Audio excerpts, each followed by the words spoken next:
नमस्कार मंडळी, तर आज आपण बनवतोय विदर्भ स्टाईल मटकीची उसळ। मटकीची उसळ बनवायला अगदी सोपी आहे आणि खायलाही चविष्ट आहे आणि पौष्टिक आहे। तर त्यासाठी मी मटकी 5 ते 6 तास भिजत टाकलेली होती आणि त्यानंतर चाळणीवर पाणी निथळून ठेवलेलं होतं आणि झाकून ठेवून द्यायचं आहे रात्रभर। बघू शकता किती छान मोड आलेले आहेत आपल्या मटकीला। तर मटकीला स्वच्छ पाण्याने धुवून टाकायचं आहे। फोडणीसाठी मी 2 मिरच्या हिरव्या घेतलेल्या आहेत, त्या बारीक चिरून घ्यायच्या आहे। 2 मोठे कांदे बारीक चिरून घेतलेले आहेत। 5 ते 6 कढीपत्त्याची पाने घेतलेली आहेत आणि 1 टोमॅटो बारीक चिरून घेतलेला आहे। प्रथम एका भांड्यामध्ये तेल गरम करून घ्यायचं आहे। त्यामध्ये मोहरी टाकायची आहे। मोहरी तडतडली की त्यामध्ये जिरे टाकायचं आहे। मटकी ही नाश्त्याला सुद्धा छान लागते, नुसतीच खायला। आता मिरची आणि कढीपत्त्याची पाने टाकून फोडणी घालायची आहे। छान प्लेट झाकून घ्यायची आहे, म्हणजे छान अशी खमंग फोडणी बसते भाजीला। त्यानंतर कांदा टाकून घ्यायचा आहे। कांदा छान परतून घ्यायचा आहे। घरात भाजी नसल्यास आपण मटकीची उसळ बनवू शकतो आणि तसेही रोज भाजीचं खाऊन कंटाळा आला असेल तर नुसतं नाश्त्याला पण आपण मटकीची उसळ करू शकतो। त्यानंतर आलं लसूण पेस्ट टाकायचं आहे। कांदा छान परतून झालेला आहे। 1 चमचा आलं लसूण पेस्ट टाकून घ्यायचा आहे, 1 ते 1.5 चमचा।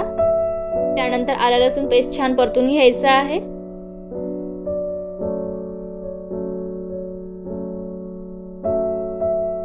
आलं लसूण पेस्ट छान परतून झाल्यावर हळद टाकायची आहे। त्यानंतर चवीनुसार मीठ टाकायचं आहे आणि छान मिक्स करून घ्यायचं आहे।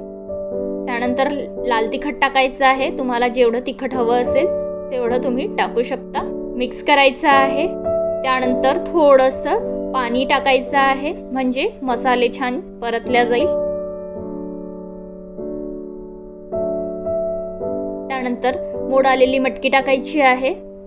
मिक्स करायचं आहे छान।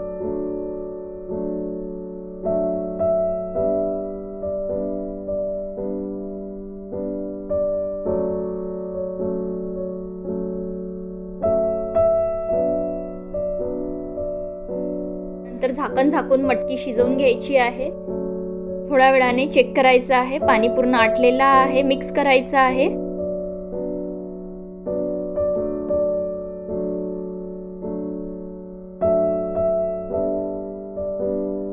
त्यानंतर बारीक चिरलेला टोमॅटो टाकूया। मिक्स करायचं आहे। झाकण झाकूया। टोमॅटो छान शिजवून घ्यायचा आहे। टोमॅटो छान शिजलेला आहे। झाकण काढून घ्यायचं आहे। मिक्स करायचं आहे। कोथिंबीर टाकूया। आपली मटकीची उसळ तयार झालेली आहे। ही मटकीची उसळ तुम्ही नाश्त्याला सुद्धा करू शकता किंवा पोळीसोबत भातासोबतही खाऊ शकता। व्हिडिओ आवडल्यास लाईक करा, शेअर करा आणि चॅनलला सबस्क्राईब करा। भेटूया नेक्स्ट व्हिडिओमध्ये।